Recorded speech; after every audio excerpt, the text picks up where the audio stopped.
St. Thomas University Digital Journalism and New Media present. Welcome to this week's Basement Files, and thanks for tuning in.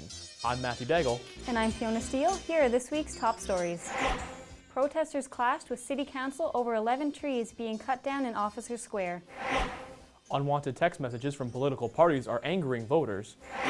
Finally, we'll be going behind the scenes to talk to fans and performers about Robert Plant's performance at Harvest Jazz and Blues. Tensions are high in Officer Square following 11 trees being cut down to prepare for the square's revitalization. A rally took place in hopes to grab the city's attention and stop the work that is planned to begin. Alicia Whalen has the story. Paving stone paradise to put in a skating rink. With a couple of Just weeks before construction is scheduled to begin in Officer Square, protesters are making themselves heard. The Calathumpians troupe, along with activist group Save Officer Square, gathered in protest of 11 trees that were cut down to make room for the construction. And while the city says they will plant 28 trees upon completion of the square, Beth Biggs, spokesperson for Save Officer Square, says that's just not enough. Over here, they were gorgeous, the ones across the street, and these ones, you can't replace trees that are going to be this big in diameter. It's going to take a long time. I will be 98 years old when there's a tree big enough as the one that they just cut down. I'm not going to be here. The proposed changes include a larger paved area, a permanent performance stage, and an ice skating rink that is cause for a lot of emotions. Environmental activist Margot Shepard is concerned that the rink will contain a chemical called ethylene glycol, also known as antifreeze. And that's not allowed in this area. So my point in speaking to this is that if it freezes and thaws, it gets into the water table. This is our drinking water we're dealing with. We should not be fooling around with it. City Councilor Greg Erickson says that no decisions have been made regarding the skating rink and that there are greener options. You can actually buy salt brine-based chilling units now that are not full of ethylene glycol and all those nasty chemicals. So there are green options out there. While the fate of the skating rink is up in the air, one thing is for sure, that the revitalization of Officer Square has caused for a lot of controversy. Many participants stayed after the rally to read information provided by the activist group and to pay respects to the fallen. While the rally at Officer Square seems to be wrapping up, the Save Officer Square activism group would like everybody to know that they believe that this fight is far from over. I'm Alicia Whelan for St. Thomas Journalism. From one protest to another, New Brunswick residents feel their privacy is being violated during the 2019 federal election campaign. Some politicians have resorted to reaching voters by texting them.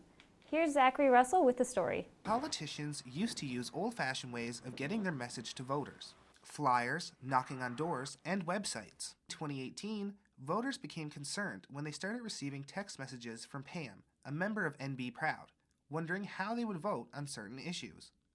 Now, a year later, and a little over a month away from the federal election, voters are receiving more text messages, like the ones from Sarah from the Conservatives and Sue from NB Proud. I don't appreciate when I get a text from a politician saying, hey, vote for us, mainly because I just think it's kind of like a breach of privacy that they're using your private number.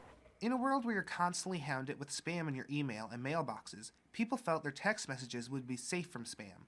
But no. CBC released a news article in April to explain that any political party can send out texts or calls based under rules and exceptions under the Canadian Elections Act. However, some political party leaders don't agree with this type of outreach. I think text messages being sent out by political parties is an invasion of one's privacy. I don't like it. I haven't met anyone yet who likes it. I think most of us feel like the text space on our phone is a personal space. And so, no, I think it's totally inappropriate. So how does David feel the voters should be reached? So principally, in terms of how to reach potential voters during an election campaign, it fundamentally is door-to-door. I do that. I stress to all my candidates that's what they must do, is reach their potential voters at their door, where they live. You may receive text messages from other parties until October the 21st, when the election finally comes to an end. However, David Kuhn says his team will stick to the old traditional ways and will not be sending out text messages. Zachary Russell, reporting for St. Thomas Journalism. Fredericton's annual Harvest Jazz and Blues Festival brought thousands of people downtown. This year's headliner, rock legend Robert Plant, delivered a sold-out show. Laura McDonald went behind the scenes to speak to performers and fans about it. The streets of downtown Fredericton are filled this time of year with those who have a love for music. This year's Harvest Jazz and Blues Fest will be featuring many artists, but the one people are most excited for is Robert Plant. but this in itself is an amazing experience. I mean, tonight we're playing on the same stage after Robert Plant for the big afterburner party in a room that's going to be filled with 3,000 people. So to say that this wouldn't be some kind of absolutely amazing event would be beyond crazy in my words. Yeah, we're very excited to be here. People came to the festival to hear sounds from different artists. Many people journeyed just for Plant. Robert Plant. Robert Plant. Robert Plant. Massachusetts, outside of Boston, to Moncton. I was staying in Moncton with some family members, and then I came to Fredericton just like 3 hours ago. I'm staying in a hotel. It's okay. I mean, I'd rather not stay in a hotel. I'd rather sleep on the ground. But I'm here for Robert Plant, and he's amazing, and I'm really excited to see him. Plant's venue was sold out. The show didn't start until 9:30, but people began to line up at 6:30. People of all ages could be seen enjoying Plant's music. Loud cheering began when the opening riff for Whole Lotta Love began. Plant played a sold-out show in the Moose Lake Blues Tent, which held 3,500 concert-goers. The singer doesn't just impact a crowd, but gives influence to music of today. The Delirious Monks say Led Zeppelin is a direct influence for them. We just grew up listening to Led Zeppelin and other bands like Black Sabbath and Jimi Hendrix and all the good ones. And yeah, just the guitar style of Jimmy Page, the things he does, and the vocal sounds of Mr. Robert Plant, who actually came to our neck of the woods this weekend, which is quite an honor. Through music lovers, Plant lives on. This is Laura McDonald at the Harvest Jazz and Blues Festival for Stu Journalism. After looking at Plant's legacy, it's time to check out some up-and-coming artists. Last Saturday, 4 bands competed in Harvest's annual Stingray Rising Stars competition. Here's Mary Gannon giving us an inside look at the event.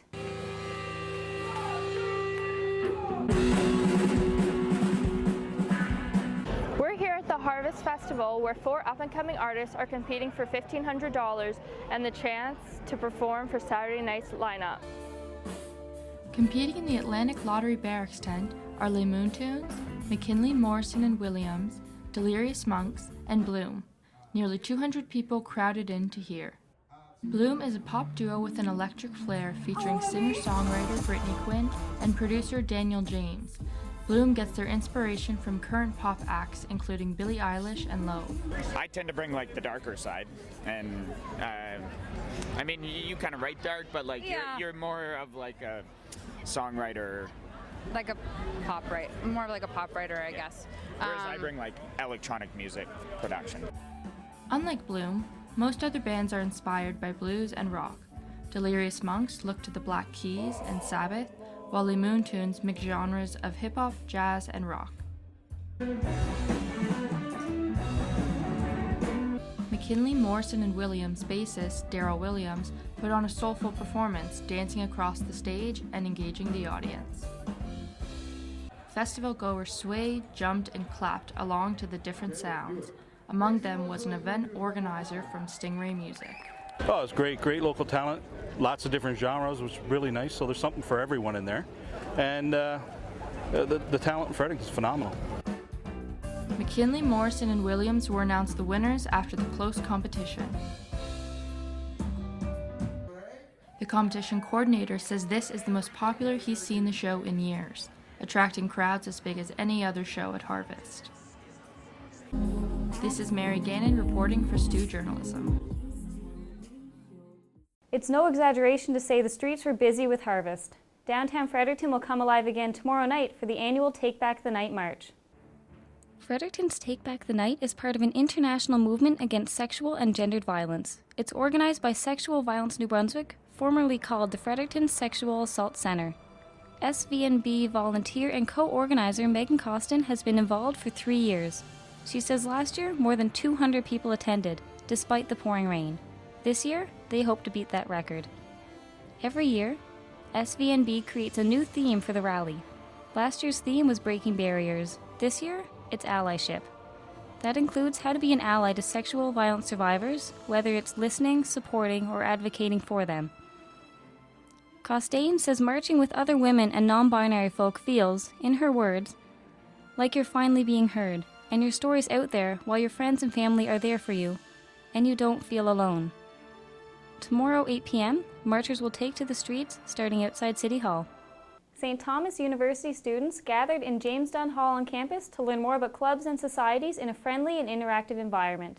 Hillary Latham has the story. When searching the internet for clubs and societies at St. Thomas University, you'll find a list of over 20 plus clubs that are offered to students on campus. On the StuStu website, each club has a detailed paragraph written about them, but how can one tell if the club's really from them just from that one paragraph? That's why Stu hosts a Clubs and Societies Fair every early September. For the Clubs and Societies Fair, clubs and societies set up in James Dunn Hall, which is located on the St. Thomas University campus, each receiving a table to set up posters, pamphlets, and anything else they would need to promote their club or society. One of the clubs that made it to the Clubs and Societies Fair is the Debate Society. We're here at Stu Debate Society, Stu Clubs and Societies Fair, and we're a great place if you want to learn public speaking and if you want to start your career in debate and model UNs and all of that kind of public speaking opportunities. Find us at the Clubs and Societies Fair. Most of these clubs and societies aren't just limited to STU students, they're also open to UMB students and some. Another club and society that attended the Clubs and Societies Fair was the Environmental Society. Clubs and Societies Fair is a wonderful way to promote your clubs, such as STU Sustainability. Today we had lots of people to sign up and also to gain information about our divestment campaign. This fair is an opportunity for not only first years, but upper year students to chat with club and society members and learn more about clubs and societies that are offered at STU and clubs that may suit their interests. This is Hillary Latham reporting for STU Journalism. Finding clubs aren't the only worry for students. As tuition prices rise, many students search for jobs to help pay for school. Some need more than one. Julia Pisano has a story. Canadian universities see an average tuition increase of 3.3% every year, according to Statistics Canada. Many students decide to work part-time while attending school. But as tuition prices rise, students are finding that a typical part-time job is just not enough. My name is Allison Niles. I'm taking criminology, and I work for Barrie Special Care Home. And I work 32 hours a week, 11 p.m. to 7 a.m. or 7 p.m. to 7 a.m. On Wednesdays and Fridays, I get done work at 7 a.m. and I come in for a 9 a.m. class. It makes it hard. Maclean's reported in 2012 that in Quebec, more than 40% of undergraduates worked over 20 hours a week. And the New York Times reports that about 5% of American workers had more than one job in the month of July. My name is Erika Paula Ruiz-Arenas. I'm an international student, so it's very expensive for me to pay tuition and rent. So to help my parents with these fees, I decided to work. If it's around midterms or around big due dates like essays and all those dates, it is hard sometimes to find the time to work actually. For many students, working one or two jobs is common. Because I don't know how else people live while they're in school if they weren't working. I don't think student loan is enough to pay rent throughout the year.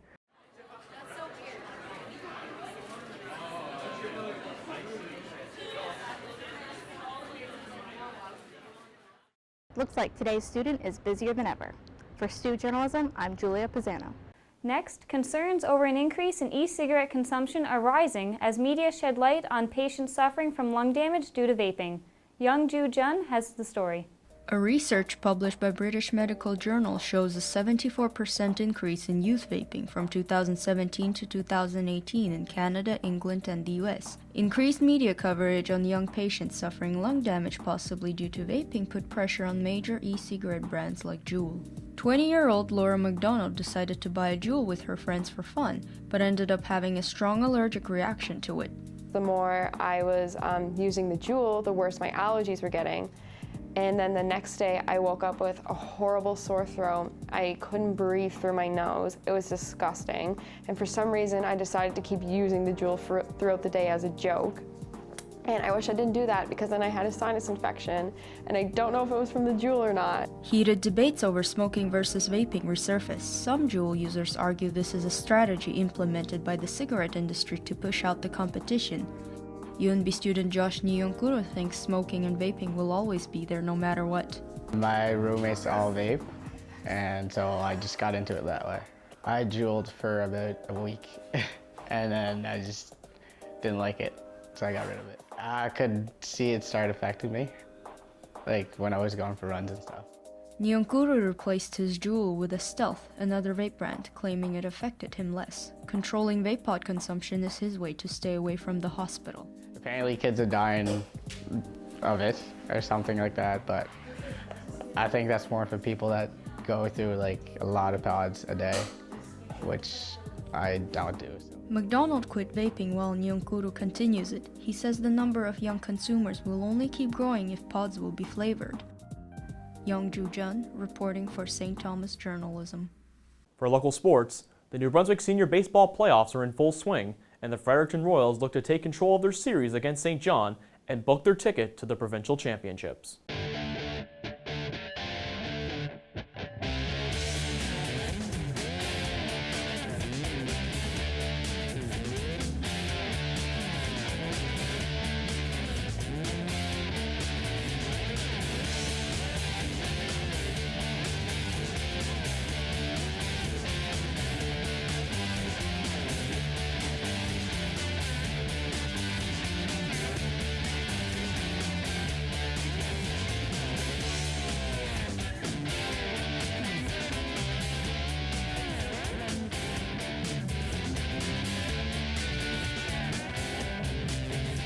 Well, that's going to do it for this week's Basement Files.